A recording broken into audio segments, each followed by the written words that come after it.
Facebook email is going away. In case you noticed. Check your Facebook mail lately? Didn't think so. Apparently, not many others did either. So after 3+ years, the world's largest social media outlet is putting the plug on its little-used email service, the company confirmed Tuesday.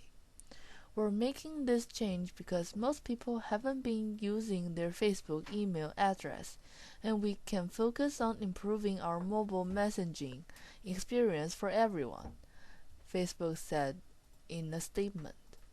For those who do have a Facebook mail account, messages will be forwarded to the primary email address listed in the user's account, the company said.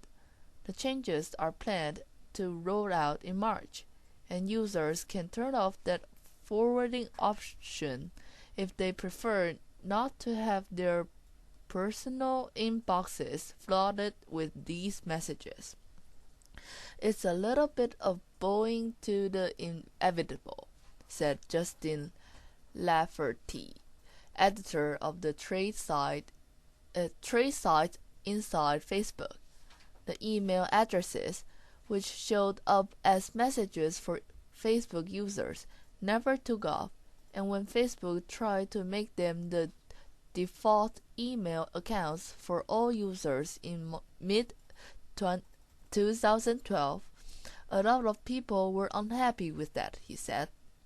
It was kind of rolled out to everyone regardless of what they wanted, Lafferty said. With last week's $19 billion acquisition of WhatsApp, the fast-growing messaging service, Facebook is focusing more on mobile messaging than email these days. Facebook ventured into the email field in November 2010, adding the service to the messaging system already used heavily by its 1.2 billion users. CEO Mark Zuckerberg said that at the time that the system would complement, not complete, with entrant email giants such as Google, Yahoo, and Microsoft. We didn't expect anyone to wake up tomorrow and say, I'm going to shut down my Yahoo account or my Gmail account and switch exclusively to Facebook. But we do expect a shift to more real-time communication, he said. Lafferty said the reversal is unlikely to be remembered in the company's annuals, much like the service itself. Many people probably weren't even aware of the change, he said. California couple strikes gold after finding $10 million in rare coins. A husband and wife are reveling in their good fortune after finding $10 million in rare gold coins buried on their property in Northern California. The Gold Country discovery is thought to be the largest of its kind in U.S. history, according to David Hall, co-founder of professional coin grading service, which authenticated the find. It's quite a story. People were walking along on their property in Northern California, noticed something, began digging, and they found cans of gold coins, Hall said. It should have happened to you and me. The incredible find. The coins were unearthed in February 2013 by the husband and wife, who wished to remain anonymous. They were walking their dog when they spotted something shiny on the ground. The couple dug and eventually discovered 8 metal cans containing more than 1,400 gold coins. No one knows how they how they got there, or whom the coins might have belonged to. Somebody could have buried them and then died before they let anybody knows where they were, Hall said. Believe it or not, I know cases where they forgot they had something, or they moved or whatever. It could have been some kind of robbery deal. Who knows? The treasure is known as the Saddle Ridge Hold because it was discovered near a hill the couple called Saddle Ridge. In their effort to stay anonymous, the husband and wife aren't saying exactly where the fortune was found. The coins in $5, $10, and $20 denominations date from 1847 to 1894. Most were minted in San Francisco. They have a combined face value of about $27,000, but experts believe they could fetch $10 million or more. Many are in pristine condition, including at least 14 coins that are considered the finest known for their date and mint mark. A highlight from the holds is an 1866 S no moto double eagle, valued at close to $1 million. The couple is planning to sell much of the coin collection. Approximately 90% of the coins will go up on Amazon.com's collectibles site, according to Don Kagan of Kagan's Income, who is assisting the anonymous owners. He told CNN the couple wants to donate some of the proceeds to charity. Basically, they're thankful and they think it's wonderful that they're going to be able to save their property that they thought they might lose, and again, they want to give back to the community and to needy people, he said. Collectors wanting a sneak peek can see some of the coins at the American Numismatic Association's 2014 National Money Show in Atlanta, which opens Thursday. Unlike other hoards and treasures, this one includes a great variety of coins struck over many different years, and many of the coins are still in pristine condition, Kagan said, and add to that a wonderful human interest story. This family literally found a pot of gold at the end of the rainbow. Miami artist destroys $1 million Ai Weiwei vase in protest. He has been photographed dropping vases before, but that doesn't mean it's okay for just anyone to do it. Ai Weiwei has made a name for himself by not only creating visually arresting and thought-provoking art, but for his uncompromising activism in opposition to the Chinese government. I was on the receiving end of a protest this weekend when a local Miami artist smashed a color vase valued at $1 million, part of the artist according to what exhibition at the Perez Art Museum, Miami, PAMM, in the city. The exhibition also included photographs of the Chinese artist dropping what appears to be a Han Dynasty urn. Massimo Caninero,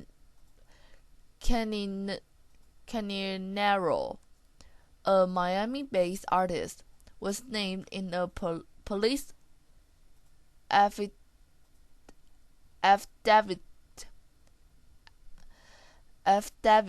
as the defendant. He told an officer that his act was a protest against the gallery's decision to only display international art. The police report states that Caminero picked up the vase before being advised to put it down by the museum official. He then dropped it in protest. He was charged with criminal mischief. Questionable protest. I, meanwhile, told CNN that he didn't have much reaction to the news, but said that he thought that a line should be drawn when it came to damaging public or private property as part of a protest. I can't have a show in Beijing, but I cannot go to museums to break work in Beijing, he said in a phone interview. My work is basically forbidden to be shown in China. The protest itself may be valid, but to damage somebody's work to do that is questionable. I said that he considered his work, specifically the triptych, which showed him dropping an antique urn, to be very different. My work belongs to me. It doesn't belong to the public, and also it doesn't belong to somebody else. He said he believes he has been contacted by the gallery, but he isn't taking the laws too seriously. I don't really care much, and actually my work is often damaged in different shows, because it's fragile. So normally I don't take these things too highly. Damage is damage, you know. If they have insurance, maybe it will be recovered. Condemnation. The museum issued a statement concerning the incident. Countering Caminero's act. Although the museum can't speak directly to intentions, evidence suggests that this was a premeditated act.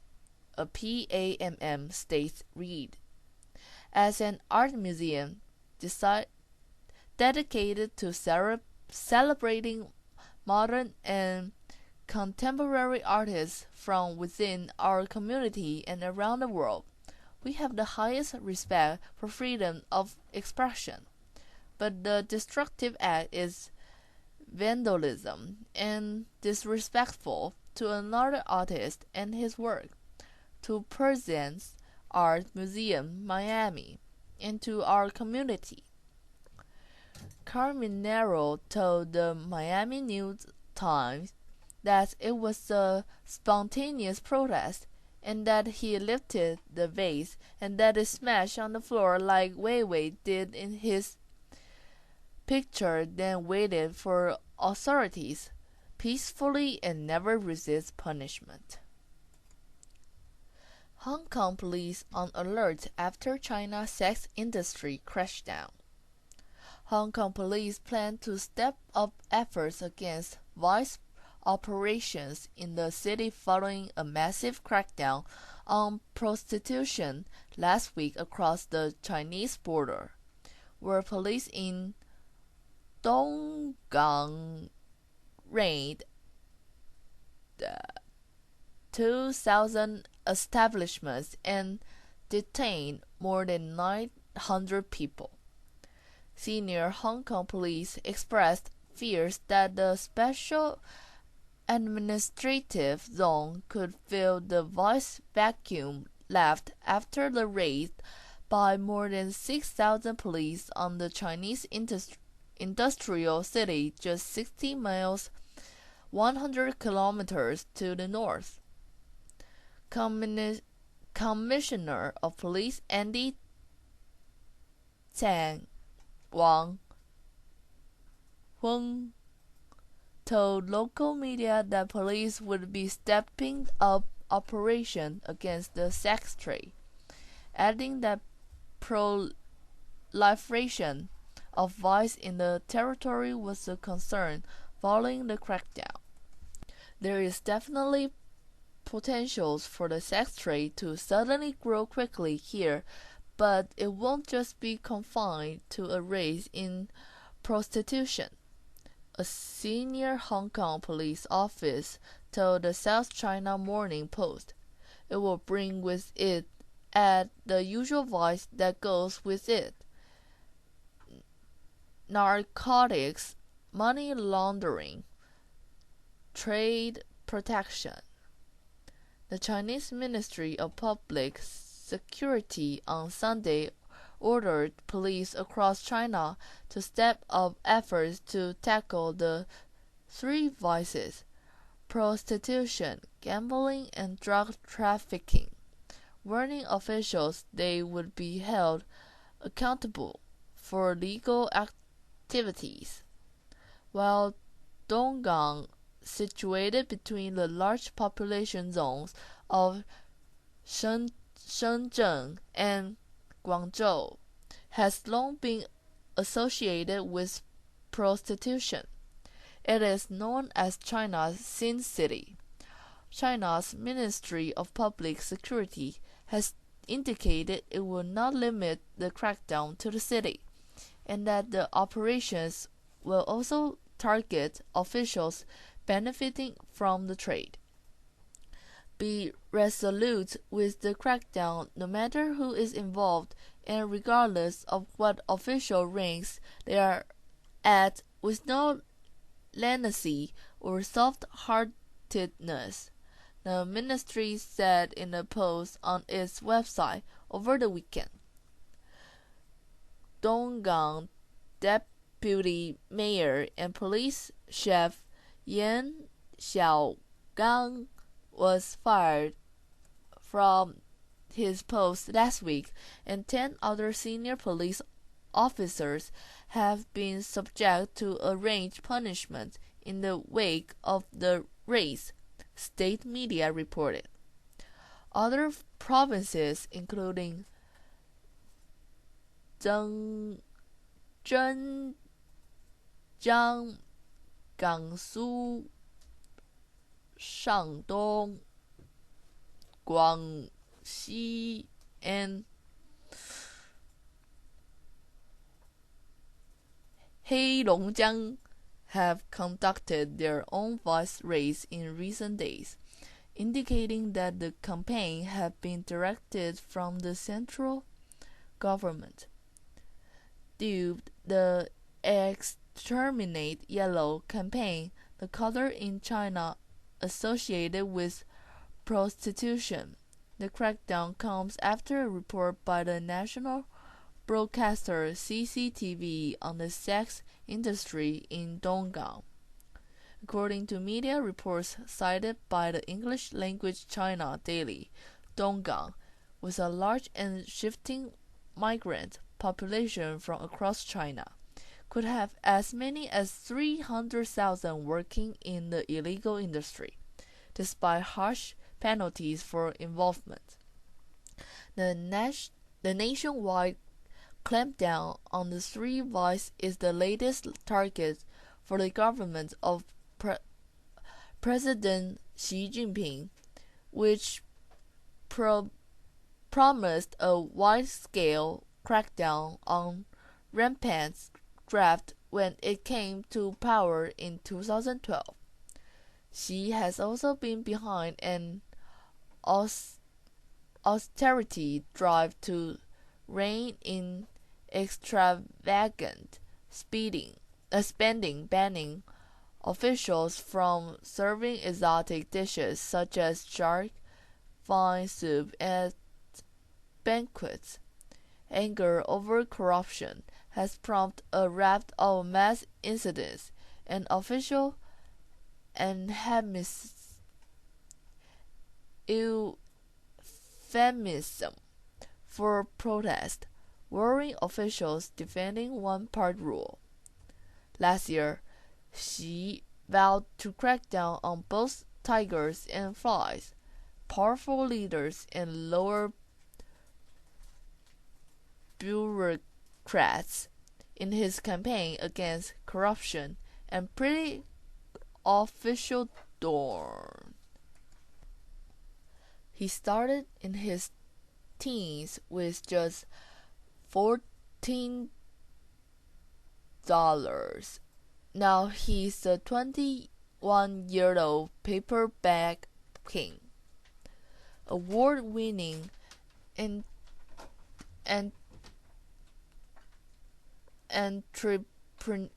entrepreneur Andrew Mupuya was just 16 years old when he decided to take on the world.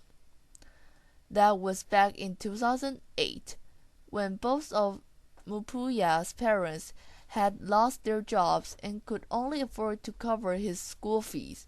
I had to get to meet my basic needs by myself, remembers the Ugandan businessman. I decided to face the world alone. Inadvertently, the government of Uganda came to Mupuya's aid. At the time, officials in the country announced that they were considering a ban on plastic bags to curb environmental damage. Mupuya, who was still in secondary school, immediately saw this as an opportunity to launch a paper bag production company. I conducted a feasibility study, market research around retail shops, Cosix, supermarkets around Kampala, and discovered there is need and potential market for paper bags. To start out his small operation, Mupuya figured out he needed a capital of 36,000 Ugandan shilling, $14. He raised the first $11 from selling 70 kilos of used plastic bottles he'd collected over 1 week. Mupuya then borrowed the remaining $3 from his school teacher and embarked on his entrepreneurial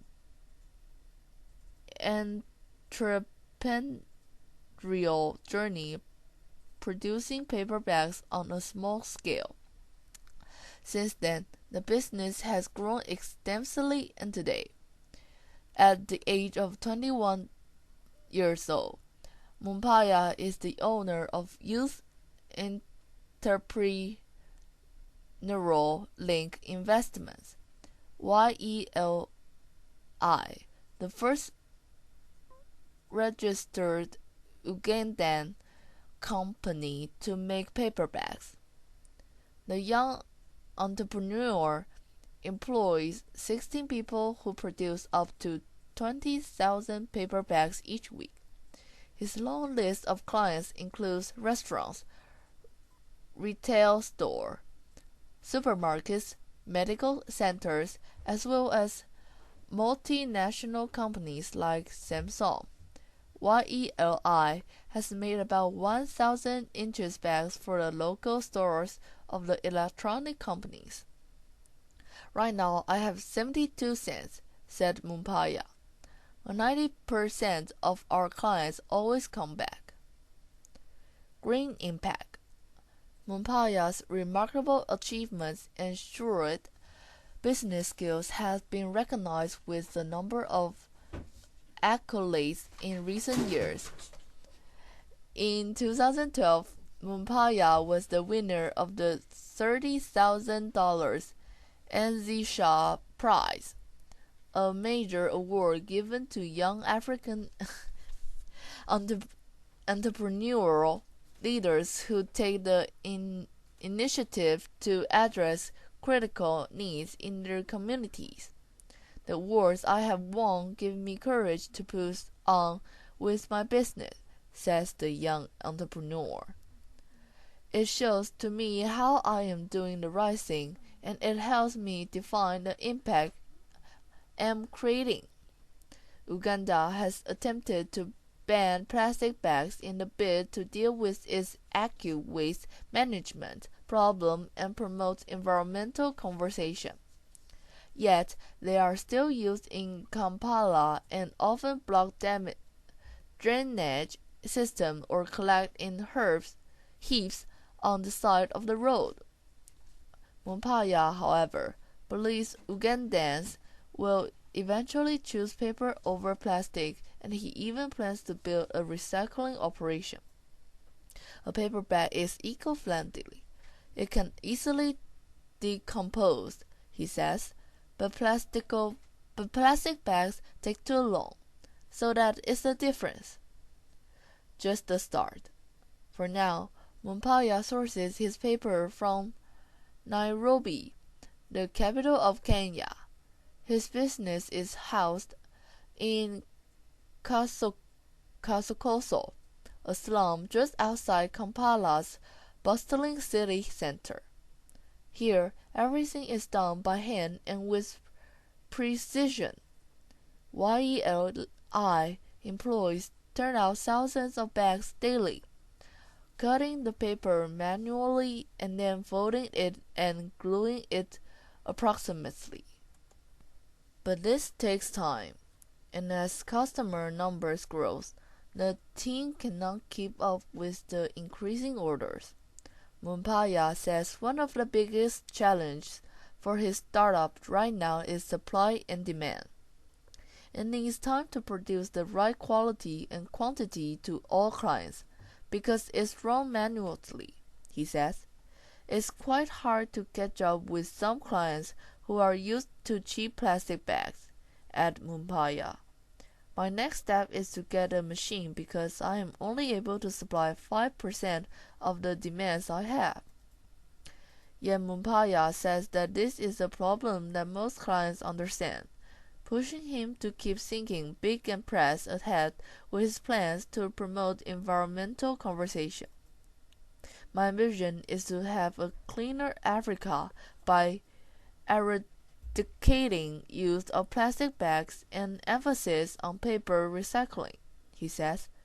I dream of having a big plant where I am able to supply paper bags all over Africa, as Mumpaya, putting emphasis on sensitizing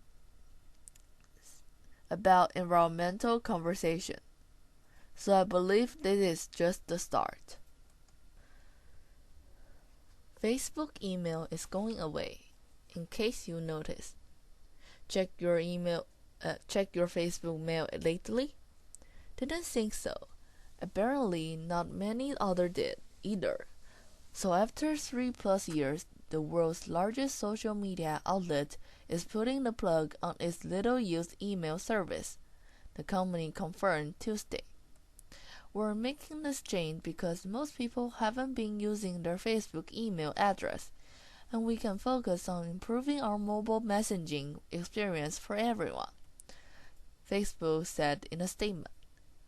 For those who do have a Facebook mail account, messages will be forwarded to the primary email address listed in the user's account, the company said.